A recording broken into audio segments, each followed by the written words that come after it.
Kenapa selama ini dirahasiakan Bang? Ya karena kesadaran jiwa itu bertingkat.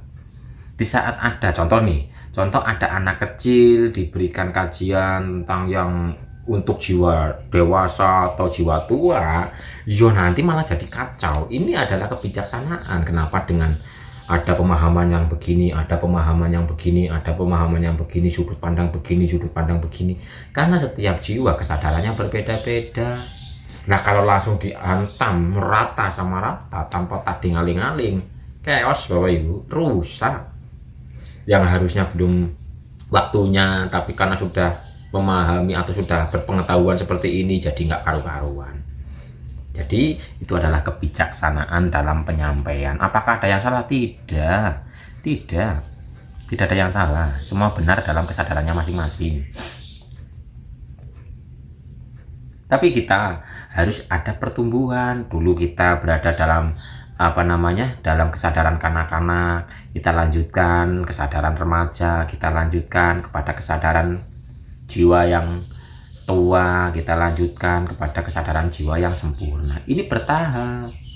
Yang tadinya mungkin beribadah karena iming-iming, karena masih kesadaran kanak-kanak, lanjutkan lagi kita beribadah dengan kesadaran remaja, ada ancaman. Kita lanjutkan lagi dalam kesadaran dewasa, ada tanggung jawab, ada kemauan karena butuh, ada lagi kesadaran tua karena cinta, seperti orang tua cinta kepada anak cucunya gitu loh.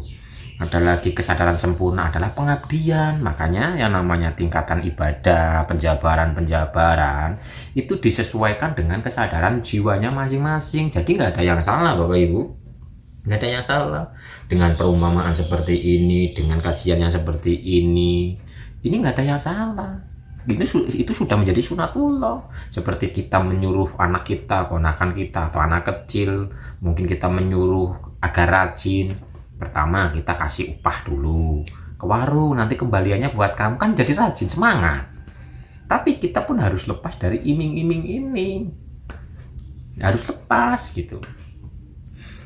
Terus biar nurut lagi, jangan ke sana, nanti sana banyak hantunya, banyak ininya, kan ditakut-takuti. Padahal ini tujuannya agar anak ini tidak mempraktekkan atau mengaplikasikan sifat-sifat yang negatif. Ini kan sudah umum terjadi. Dan Bapak Ibu sendiri juga paling-paling banyak yang mempraktekkan iming-iming, amang-amang gitu loh. Terus ngobrol. Ini tingkat kesadaran manusia itu bertingkat, berbeda-beda. Ini bukan tentang umur gitu Bapak Ibu, bukan tentang umur. Ini tentang kesadaran jiwa.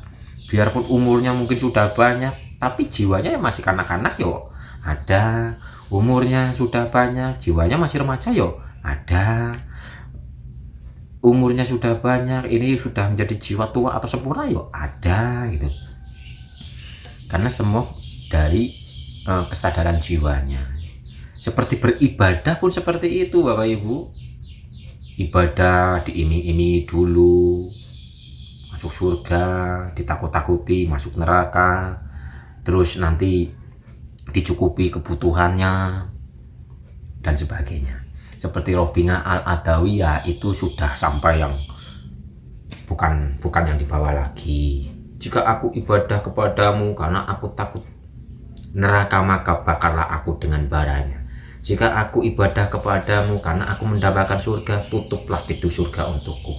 Tapi jika aku ibadah semata-mata hanya untukmu, jangan engkau palingkan wajahmu dariku. Loh, ini kan kesadaran mutlak.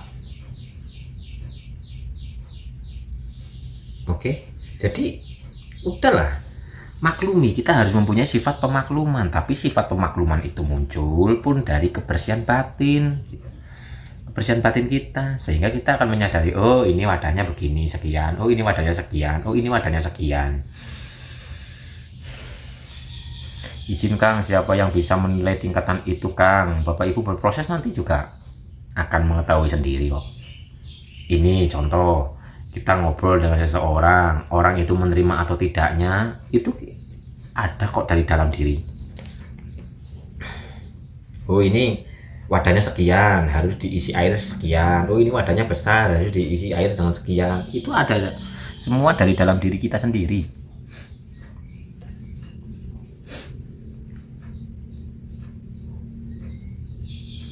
Apakah bisa dipahami Bapak Ibu? Dan waalaikumsalam untuk semuanya. Makanya nggak ada orang yang sudah benar-benar berkesadaran itu nggak gampang menilai, nggak gampang menghujat, nggak gampang merespon. Ada yang tidak sejalan. Kalau kita masih gampang merespon, kita masih gampang menunjukkan kepintaran diri kita dan sebagainya, itu belum benar-benar murni. Dan itu sifat dari pikiran. Kalau orang yang sudah benar-benar berkesadaran, biarpun ini hanya memaklumi. Hanya memaklumi, oh ini tingkatannya sedang di sini, maklumi saja. Soalnya kalau umpama ini nih lagi menunjukkan kepintarannya terus kita respon, ini yang namanya egonya ya semakin memuncak, semakin menyuntekkan gitu loh. Orang yang sudah benar-benar murni nggak gampang merespon, nggak gampang menilai, nggak gampang menghakimi, lebih banyak diam. Kalau ada yang nggak sejalan dengan diri kita, terus kita langsung begini, itu sebenarnya adalah ego. Sadar nggak sadar, itu ego. Dan orang yang sudah benar-benar kesadaran itu hanya menjadi penyaksi dan memaklumi, dah. Hanya akan bersuara di saat ditabuh, deng, baru bunyi. Ditabuh enggak, suaranya menggelegar gitu. Nah itu udah ego. Dan itu ya tidak sedikit sih yang yang seperti itu, karena itu ego. Jadi orang yang sudah benar-benar lulus dengan dirinya sendiri itu menjadi penyaksi, banyak memaklumi, biarpun mungkin itu belum selaras, kita hanya menjadi saksi saja, kita dengarkan saja, kita tidak merespon, kecuali kalau kita ditabuh gitu loh.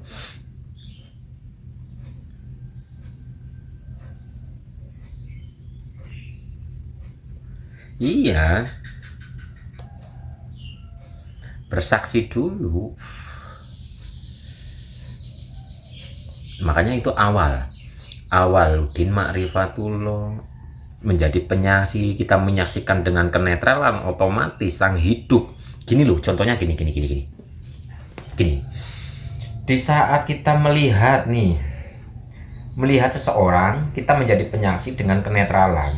Sedangkan seseorang yang kita lihat kan di dalam dirinya ada sang hidup yang mengetahui kebutuhan dari orang tersebut gitu loh. Sehingga kita menjadi penyaksi, maka kita akan terkoneksi dengan sang hidup, sehingga kita akan beraplikasi sesuai dengan kebutuhan orang tersebut. Apakah orang ini harus ditegasi, apakah orang ini harus dimanja, dielus maksudnya, apakah orang ini harus diabaikan dan sebagainya. Jadi aplikasi kita itu mengikuti kebutuhan dari sang hidup yang bertajali, yang melingkupi orang tersebut gitu. Jadi perlakuan kepada orang yang di luar pun nggak sama, sesuai dengan kebutuhan orang-orang tersebut, sesuai dengan wadah-wadah orang tersebut. Itu contohnya begitu. Asal kita menjadi penyaksi yang murni, yang nggak menilai, kita hanya menyaksikan saja dengan kemurnian, dengan kenetralan. Nanti akan paham sendiri memperlakukan ini bagaimana gitu loh. Itu Bapak Ibu ya, ini sudah dicontohkan.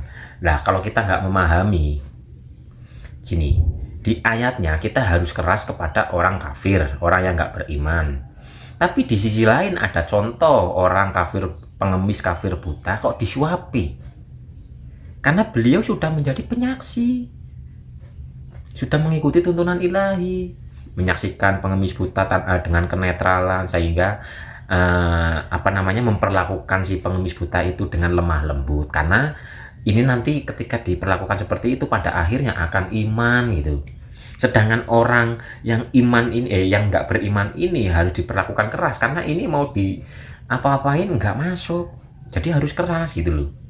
Itu kalau kita menjadi penyaksi dengan kenetralan, maka kita akan mengikuti kehendak ilahi. Paling-paling kita akan dinilai sama orang, loh kok dia memperlakukannya begini sama dia, itu paling harus siap, harus siap. Waalaikumsalam untuk semuanya. Itu kalau kita menjadi penyaksi. Dan penyaksian seperti ini ya murnikan diri kita, serahkan diri kita, pandang hidupnya.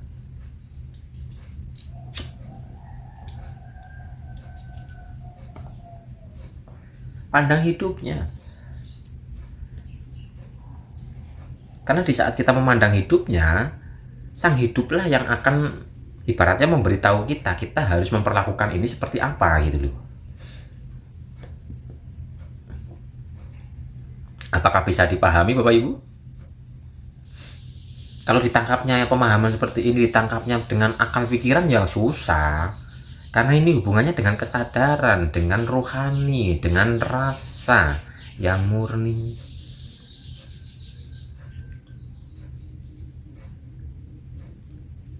Dan biarpun dengan akal pikiran itu mungkin bisa menangkapnya, bisa memahaminya, dalam aplikasi nyatanya juga masih terkontaminasi dengan egonya. Udah, yang penting praktekkan saja, terus murnikan jiwa raga, berserah diri kepadanya, jadilah penyaksi atas segala sesuatu dengan kenetralan, nanti paham-paham sendiri. Karena bab seperti ini pemahamannya murni dari dalam diri, bukan apa ya, bukan hanya sekedar membaca, bukan hanya sekedar mendengar. Oke lah kalau hanya sekedar mendengar, sekedar membaca, bisa memahami, tapi aplikasi nyatanya nanti dibotangi kok. Karena yang namanya ego itu,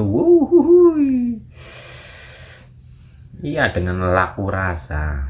Itu yang penting praktek. Ini kalau yang sudah berada di situ, ya paham lah ya.